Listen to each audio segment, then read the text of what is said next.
രോഹൻ തന്റെ ഭാര്യയോടും സ്റ്റെപ്സണിനോടൊപ്പമാണ് താമസിക്കുന്നത്. ഒരു ദിവസം പെട്ടെന്ന് രോഹൻ കൊല്ലപ്പെടുന്നു. രോഹന്റെ ഭാര്യ നേഹ മെഹുലിനെ വിളിച്ചു വരുത്തുന്നു. രോഹൻ എന്തെങ്കിലും തരത്തിലുള്ള അസുഖമുണ്ടായിരുന്നു? ശത്രുക്കൾ ആരെങ്കിലും? അസുഖമൊന്നുമില്ല സർ, ചായയുടെ അലർജി ഉണ്ടായിരുന്നു. പിന്നെ നമ്മൾ ഇവിടെ പുതിയതാണ്, അതുകൊണ്ട് തന്നെ ശത്രുക്കളുമില്ല. മെഹുൽ ഡെഡ് ബോഡി നല്ലവണ്ണം പരിശോധിച്ചു. ഇയാൾക്കാരോ വിഷം കൊടുത്തു കൊന്നതാണ്. സ്റ്റെപ്സൺ പറയുന്നു, എനിക്കൊന്നും അറിയില്ല സർ, ഞാനൊരു ജോലിയുമായി പുറത്തു പോയതാണ്. കുറച്ചു മുന്നെയാ വന്നത്. നേഹ പറയുന്നു, ഞാൻ എന്റെ റൂമിൽ ഉറങ്ങുകയായിരുന്നു, അതുകൊണ്ട് എനിക്ക് ഒന്നും അറിയില്ല. പാചകക്കാരൻ പറയുന്നു, ഞാൻ അടുക്കളയിൽ രോഹൻ സാബിന് വേണ്ടി ചായ ഉണ്ടാക്കുകയായിരുന്നു, എനിക്ക് ഒന്നും അറിയില്ല. മെഹുലിന് 3 പേരും പറയുന്നത് കേട്ടപ്പോൾ തന്നെ മനസ്സിലായി ആരാണ് കള്ളം പറയുന്നതെന്ന്. നിങ്ങൾക്ക് മനസ്സിലായ logical army?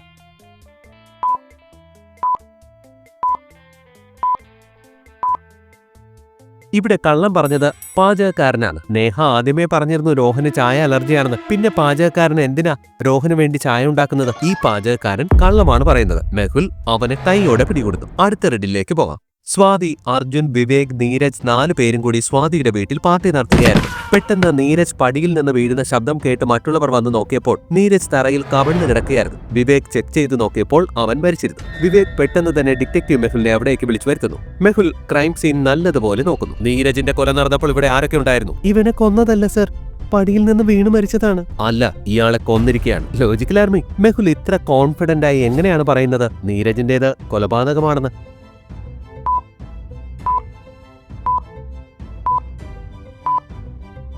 Mehul dead body നല്ലതുപോലെ നോക്കിയപ്പോൾ നീരജിന്റെ മുതുകിൽ വിരലുകളുടെ അടയാളമുണ്ടായിരുന്നു. അതിനർത്ഥം ആരോ അയാളെ തള്ളിയതാണ്, അല്ലാതെ സ്വയം വീണതല്ല. കൊലയാളി ആരായിരിക്കും? കണ്ടുപിടിക്കുവാൻ വേണ്ടി മെഹുൽ 3 പേരുടെയും കൈകൾ കാണിക്കുവാൻ പറയുന്നു. 3 പേരുടെയും കൈകൾ നോക്കിയിട്ട് നിങ്ങൾക്ക് പറയുവാൻ സാധിക്കുമോ കൊലയാളി ആരാണെന്ന്? ചിന്തിക്കൂ ലോജിക്കൽ ആർമി.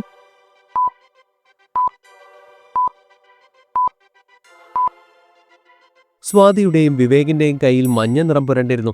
നീരജിന്റെ മുതുകിലും യെല്ലോ കളറായിരുന്നു. എന്നാൽ മുതുകിലുണ്ടായിരുന്ന കൈപ്പത്തി വലുതായിരുന്നു. സ്വാതിയുടെ കൈപ്പത്തി ചെറുതായിരുന്നു. കൈപ്പത്തിയുടെ സൈസ് വിവേകിന്റെ കൈയുമായി ചേരുന്നുണ്ട്. അതിനർത്ഥം വിവേകാണ് നീരജിനെ തള്ളിയിരിക്കുന്നത്. മെഹുൽ വിവേകിനെ പിടികൂടുന്നു. അവൻ അവന്റെ കുറ്റവും സമ്മതിക്കുന്നു. വരൂ, നമുക്ക് അടുത്ത റെഡിലേക്ക് പോകാം. രാത്രി ഏകദേശം 3 മണിക്ക് മോഹൻ ശർമ്മയുടെ വീട്ടിൽ മോഷണം നടക്കുന്നു. അടുത്ത ദിവസം മോഹൻ മെഹുലിന്റെ വീട്ടിലേക്ക് വിളിച്ചു വരുത്തുന്നു. നിങ്ങൾക്ക് ആരെങ്കിലും സംശയമുണ്ടോ? അതെ സർ, എനിക്ക് എന്റെ 4 അയൽക്കാരെയും സംശയമുണ്ട്.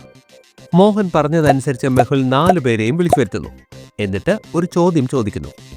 ഇന്നലെ രാത്രി നിങ്ങളൊക്കെ എന്ത് ചെയ്യുകയായിരുന്നു? ആദ്യം അശോക് പറയുന്നു, സർ, ഞാൻ എന്റെ കൂട്ടുകാരന്റെ അടുത്ത് പാർട്ടിക്ക് പോയതാ. ഇന്ന് രാവിലെയാ വന്നത്. എനിക്ക് മോഷണത്തെക്കുറിച്ച് ഒന്നും അറിയില്ല. പ്രകാശ് പറയുന്നു, സർ, ഞാൻ ഇന്നലെ ഇവിടെ കിടന്ന് ഉറങ്ങുകയായിരുന്നു. ഏകദേശം 3 മണിക്ക് വെള്ളം കുടിക്കാൻ എണീറ്റിരുന്നു.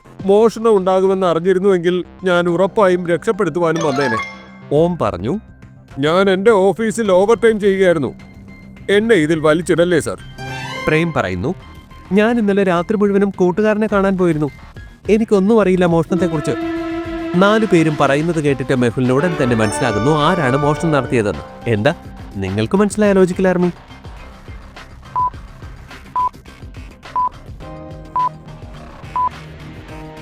യഥാർത്ഥത്തിൽ കള്ളൻ വേറെ ആരുമല്ല, പ്രകാശായിരുന്നു. പ്രകാശ് പറഞ്ഞത് ഏകദേശം 3 മണിക്ക് മോഷണം നടന്നപ്പോൾ അവൻ വെള്ളം കുടിക്കാൻ എണീറ്റുവെന്നാണ്. അവൻ എങ്ങനെ മനസ്സിലായി മോഷണം 3 മണിക്കാണ് നടന്നതെന്ന്? അതിനർത്ഥം കള്ളൻ പ്രകാശാണ്. മെഹുൽ അവനെ കൈയോടെ പിടികൂടുന്നു. വീട് പരിശോധിച്ചപ്പോൾ മോഷണ സാധനങ്ങളും കിട്ടുന്നു. വരൂ, നമുക്ക് അടുത്ത റെഡിലേക്ക് പോവാം. സിറ്റിയിൽ രാത്രി നല്ല മഴയ്ക്കിടെ ബിസിനസ്മാൻ രാജ് കൊല്ലപ്പെടുന്നു. കൊല അദ്ദേഹത്തിന്റെ ഓഫീസിനകത്താണ് നടക്കുന്നത്. പിറ്റേ ദിവസം മെഹുൽ ഇൻവെസ്റ്റിഗേഷന് ക്രൈം സീനിലേക്ക് എത്തിച്ചേരുന്നു. മെഹുൽ രാജിന്റെ മാനേജറോട് കാര്യങ്ങൾ ചോദിക്കുന്നു. ഇന്നലെ രാത്രി ഓഫീസിലുണ്ടായിരുന്നവരെയൊക്കെ വിളിക്കുക. മാനേജർ അവിടേക്ക് 3 പേരെയും വിളിപ്പിക്കുന്നു. ആദ്യത്തേത് രമൺ. ഞാൻ രാത്രി 11 മണിക്ക് സാറിനെ കാണാൻ പോയിരുന്നു. എന്നാൽ ഞാൻ അദ്ദേഹത്തെ കൊന്നിട്ടില്ല. ആ സമയം അദ്ദേഹം ഓക്കെ ആയിരുന്നു. ഫോണിൽ ആരോടോ സംസാരിക്കുകയായിരുന്നു. പിന്നെ ഞാൻ കാർ എടുത്ത് വീട്ടിലേക്ക് പോയി. മോഹൻ പറയുന്നു, ഞാൻ മെയിൻ ഗേറ്റിൽ തന്നെ ഉണ്ടായിരുന്നു. നല്ല മഴ കാരണം ഓഫീസിനകത്ത് ഇരിക്കുകയായിരുന്നു. പിന്നീട് കാറും എടുത്ത് വീട്ടിലേക്കും പോയി. അഭി പറയുന്നു, സർ, ഇന്നലെ നല്ല മഴയായിരുന്നു. അത് കാരണം സമയത്തിന് മുന്നേ ജോലിയും തീർത്ത് ഞാൻ എന്റെ വീട്ടിലേക്കും പോയി. മെഹുൽ 3 പേരും പറയുന്നത് കേട്ടിട്ട് പാർക്കിങ്ങിൽ പോയി 3 കാറും നോക്കിയപ്പോൾ മനസ്സിലായി ആരാണ് കള്ളം പറയുന്നതെന്ന്. എന്താ നിങ്ങൾക്ക് മനസ്സിലായ ലോജിക്കൽ ആർമി?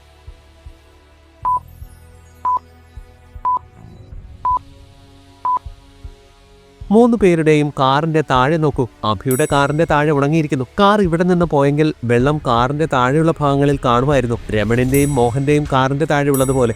എന്നാൽ അഭിയുടെ കാറിന്റെ അടിയിൽ ഒരു വെള്ളവുമില്ല. അതിനർത്ഥം കാർ ഒരിടത്തും പോയിട്ടില്ല, ഇവിടെ നിന്ന് അനങ്ങിയിട്ട് പോലുമില്ല. അവൻ വീട്ടിൽ പോയിട്ടേ ഇല്ല. അവസരം കിട്ടിയപ്പോൾ അവൻ രാജിനെ കൊല്ലുകയും ചെയ്തു. മെഹുൽ അവന് നല്ലൊരു അടി കൊടുത്തപ്പോൾ അവൻ കുറ്റവും സമ്മതിക്കുന്നു. വരൂ, നമുക്ക് അടുത്ത റെഡിലേക്ക് പോകാം. ഒരു വൈകുന്നേരം സിറ്റിയിലെ ഏറ്റവും വലിയ ബാങ്കിൽ മോഷണം നടക്കുന്നു. വോൾട്ടിൽ നിന്ന് ഏകദേശം 5 കോടി രൂപ മോഷണം പോയി. കൂടാതെ ഒരുപാട് ജുവലറിയും പോയി. മെഹുൽ കേസ് സോൾവ് ചെയ്യുവാൻ വേണ്ടി എത്തുന്നു. മെഹുൽ ബാങ്ക് മാനേജറെ ചോദ്യം ചെയ്തു. ഇന്നലെ രാത്രി ആരൊക്കെ ബാങ്കിലുണ്ടായിരുന്നു? എംപ്ലോയീസ് മാത്രമേ ഉണ്ടായിരുന്നുള്ളൂ. അവർ വരുന്ന വഴിയാണ്. കുറച്ചു നേരത്തിനുള്ളിൽ അവർ എത്തിച്ചേരും. കുറച്ചു കഴിഞ്ഞതും എല്ലാവരും എത്തിച്ചേർന്നു. നിങ്ങളൊക്കെ എപ്പോഴാ ബാങ്കിൽ നിന്ന് പുറത്തുപോയത്? ഗാർഡ് പറഞ്ഞു.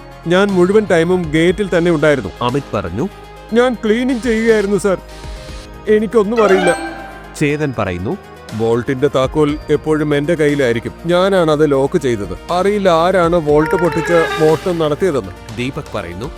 സർ, ഞാനാണ് ബാങ്കിൽ നിന്ന് അവസാനം പോയത്. എനിക്കറിയില്ല ആരാ മോഷണം നടത്തിയെന്ന്. ഞാൻ ഒരു ശബ്ദവും കേട്ടിട്ടുമില്ല. നിങ്ങൾക്ക് 4 പേരുടെയും സ്റ്റേറ്റ്മെന്റ്സും പിന്നെ അവിടെ സൂക്ഷ്മമായി നിരീക്ഷിച്ചിട്ടും പറയുവാൻ സാധിക്കുമോ മോഷണം ആരാ നടത്തിയതെന്ന്?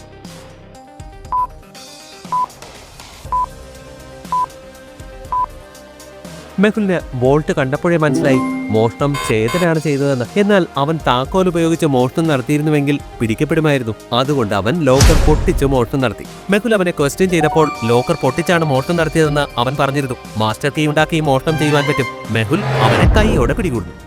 വരൂ, നമുക്ക് അടുത്ത റെഡിലേക്ക് പോവാം. സിറ്റിയിലെ ഒരു വലിയ ഹോട്ടലിൽ ഫേമസ് ബിസിനസ്മാൻ മിസ്റ്റർ കപൂറിന്റെ കൊല നടക്കുന്നു.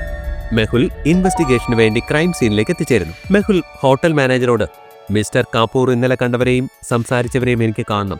ആദ്യം രവി, റിസപ്ഷനിസ്റ്റ്. ഞാൻ രാത്രി 12 മണിവരെ റിസപ്ഷനിലുണ്ടായിരുന്നു. മിസ്റ്റർ കപൂർ എന്നെ 9 മണിക്ക് റൂം സർവീസിന് വേണ്ടി കോൾ ചെയ്തു. റൂം സർവീസുകാരൻ സുരേഷ്. ഞാൻ മിസ്റ്റർ കപൂറിന്റെ ഓർഡർ 9:15 അദ്ദേഹത്തിന്റെ റൂമിൽ ഡെലിവർ ചെയ്തു. ആ സമയം അദ്ദേഹം ഓക്കെ ആയിരുന്നു, TV കാണുകയായിരുന്നു. Neha, housekeeper. ഞാൻ 9:30 അദ്ദേഹത്തിന്റെ തറ ക്ലീൻ ചെയ്യുകയായിരുന്നു. ഞാൻ അദ്ദേഹത്തെ റൂമിൽ കണ്ടില്ല, എനിക്കൊന്നും അറിയില്ല. മെഹുൽ 3 പേരും പറയുന്നത് കേട്ടിട്ട് ഹോട്ടലിലെ സർവേലൻസ് ഫുട്ടേജ് നോക്കുവാൻ കൺട്രോൾ റൂമിലേക്കും പോയി. ഫുട്ടേജ് കണ്ടപ്പോൾ മെഹുലിന് ആരാണ് കൊലപാതകി എന്ന് മനസ്സിലാകുന്നു. നിങ്ങൾക്കത് മനസ്സിലായ ലോജിക്കൽ ആർമി?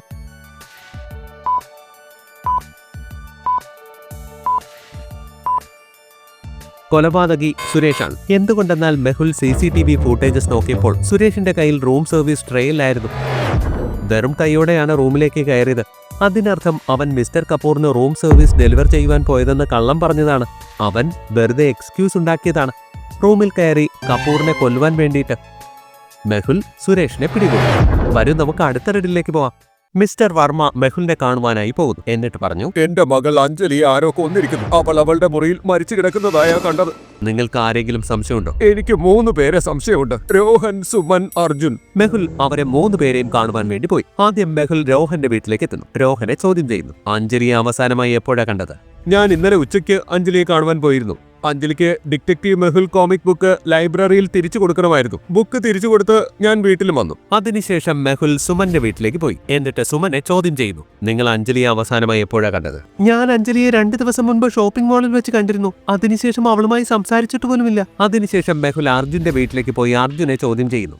അഞ്ജലിയെ അവസാനമായി നിങ്ങൾ എപ്പോഴാ കണ്ടത്? 3 ദിവസം മുൻപ് അവളെ പാർക്കിൽ വെച്ച് കണ്ടിരുന്നു. ഞങ്ങൾ ഒരുമിച്ചിരുന്ന് കോഫിയും കുടിച്ചു. അതിനുശേഷം ഞാൻ കണ്ടിട്ടേയില്ല. മെഹുൽ ക്രൈം സീൻ നല്ലതുപോലെ നോക്കി. എന്നിട്ട് എല്ലാവരും പറഞ്ഞത് നല്ലതുപോലെ അനലൈസ് ചെയ്തപ്പോൾ മനസ്സിലായി ആരാണ് കൊലപാതകി എന്നും ആരാണ് കള്ളം പറയുന്നതെന്നും. എന്താ നിങ്ങൾക്ക് മനസ്സിലായ ലോജിക്കൽ ആർമി?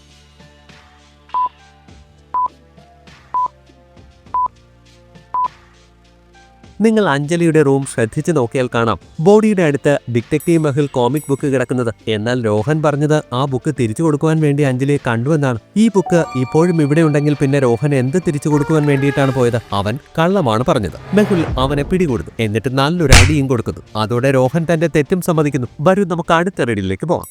രാത്രി നല്ല മഴയത്ത് പങ്കജിന്റെ വീട്ടിൽ പാർട്ടി നടക്കുകയാണ്. എല്ലാവരും പാർട്ടി അടിച്ചു പൊളിക്കുമായിരുന്നു. അപ്പോൾ ശക്തമായി ഇടിമിന്നലടിച്ച് മുഴുവൻ വീട്ടിലെയും കറണ്ട് പോകുന്നു. കറണ്ട് വന്നപ്പോൾ പങ്കജിന്റെ കൂട്ടുകാരൻ സോഹന്റെ കൊലപാതകം നടന്നിരുന്നു. പങ്കജ് പെട്ടെന്ന് തന്നെ ഡിറ്റക്റ്റീവ് മെഹുലിനെ കോൾ ചെയ്ത് ലൊക്കേഷനിലേക്ക് വിളിച്ചു വരുത്തുന്നു. മെഹുൽ ക്രൈം സീൻ നല്ലതുപോലെ നോക്കി അതിനുശേഷം അവിടെ നിന്നവരെ ചോദ്യം ചെയ്യുന്നു. ലൈറ്റ് പോകുന്നതിന് മുൻപ് നിങ്ങൾ എല്ലാവരും എന്ത് ചെയ്യുകയായിരുന്നു? ഞാൻ കിച്ചണിൽ എല്ലാവർക്കും ഡ്രിങ്ക്സ് ഉണ്ടാക്കുകയായിരുന്നു. പങ്കജ് പറയുന്നു. ഞാനിവിടെ സോഹന്റെയും പ്രിയയുടെയും കൂടെ ഡാൻസ് കളിക്കുകയായിരുന്നു. ഡ്രിങ്ക്സ് എടുക്കാൻ വേണ്ടി വെറും 1 മിനിറ്റ് ടേബിളിന്റെ അടുത്ത് പോയിരുന്നു. പ്രിയ പറയുന്നു.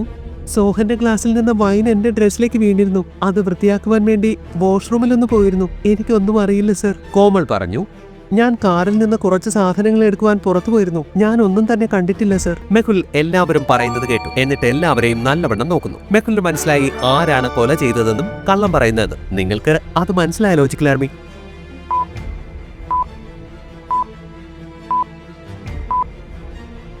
മെഹുൽ കോമളിനെ നോക്കിയപ്പോൾ അവളുടെ ഡ്രസ്സ് നനഞ്ഞിരുന്നു. അവൾ സത്യമാണ് പറഞ്ഞത്. അവൾ കാറിന്റെ അടുത്ത് പോയെന്ന്. എന്തെന്നാൽ പുറത്ത് നല്ല മഴയുണ്ടായിരുന്നു. എന്നാൽ പ്രിയ പറഞ്ഞത് അവളുടെ ഡ്രസ്സിൽ വൈൻ വീണെന്നാണ്. എന്നാൽ അവളുടെ ഡ്രസ്സ് നല്ല വൃത്തിയാണ്, നനഞ്ഞിട്ടുമില്ല. വൈനിന്റെ അടയാളവുമില്ല. വൈനിന്റെ അടയാളം അത്ര പെട്ടെന്ന് പോകില്ല. മെഹുൽ പ്രിയയെ പിടികൂടും. പ്രിയ കുറ്റവും സമ്മതിക്കുന്നു. വരും നമുക്ക് അടുത്ത റീഡിലേക്ക് പോവാം. നാഷണൽ ലൈബ്രറിയിൽ നിന്ന് മെഹുലിനെ കോൾ വരുന്നു. അവിടെ നിന്ന് ഒരു റെഡ് എക്സ്റ്റെന്റിന്റെ ബുക്ക് കാണുവാനില്ലെന്ന്. ലാസ്റ്റ് ടൈം നിങ്ങൾ ആ ബുക്ക് എവിടെയാ കണ്ടത്? ആ ബുക്ക് മേശപ്പുറത്ത് വെച്ചിരുന്നു. എന്തെന്നാൽ ഞാൻ ആ ബുക്ക് ശരിയാക്കുകയായിരുന്നു. അതിന്റെ കവറിൽ നനവുണ്ടായിരുന്നു സർ. മോഷണം നടന്ന സമയത്ത് ലൈബ്രറിയിൽ ആരൊക്കെ ഉണ്ടായിരുന്നു? ആ സമയത്ത് ഇവിടെ 3 പേരുണ്ടായിരുന്നു. മെഹുൽ 3 പേരെയും വിളിച്ച് ചോദ്യം ചെയ്യുന്നു. മോഷണം നടന്ന സമയത്ത് നിങ്ങളൊക്കെ എവിടെയായിരുന്നു? സോനം പറഞ്ഞു. സർ, ഞാൻ മേശയിലിരുന്ന് ബുക്ക് കളർ ചെയ്യുകയായിരുന്നു. ഞാൻ ബുക്ക് കളർ ചെയ്ത് ടേബിളിൽ കൊണ്ട് വയ്ക്കുകയും ചെയ്തു. അമൻ പറയുന്നു. സർ, ഞാൻ ബുക്ക് ഷെൽഫ് വൃത്തിയാക്കുകയായിരുന്നു. എനിക്ക് ബുക്കിനെ കുറിച്ച് ഒന്നും അറിയില്ല. രാഹുൽ പറയുന്നു. സർ, ഞാൻ എൻ്റെ ഡെസ്കിലായിരുന്നു. കുറച്ചുനേരം ടേബിളിൽ പോയിരുന്ന ബുക്ക് വായിച്ചിട്ട് അതവിടെ വെച്ച് തിരിച്ചെന്റെ ഡെസ്കിലും വന്നിരുന്നു. മെഹുൽ 3 പേരും പറയുന്നത് കേട്ടു. എന്നിട്ട് അവരുടെ കൈകളും നോക്കുന്നു. കൈ കണ്ടപ്പോൾ തന്നെ മനസ്സിലായി ആരാണ് കള്ളം പറയുന്നത്. നിങ്ങൾക്കത് മനസ്സിലായ ലോജിക്കൽ ആർമി? ആരാണ് കള്ളം പറയുന്നതെന്നും മോഷ്ടിച്ചതെന്നും ചിന്തിക്കൂ.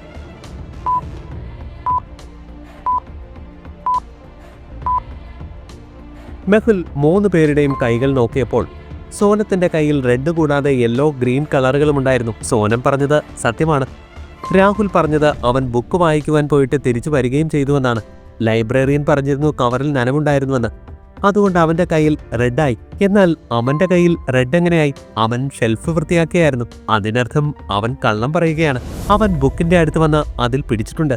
ശരിക്കും അവനാണ് മോഷ്ടിച്ചത്. മെഹുൽ അവനെ കൈയോടെ പിടികൂടുന്നു. വരും നമുക്ക് അടുത്ത റെഡിലേക്ക് പോവാം.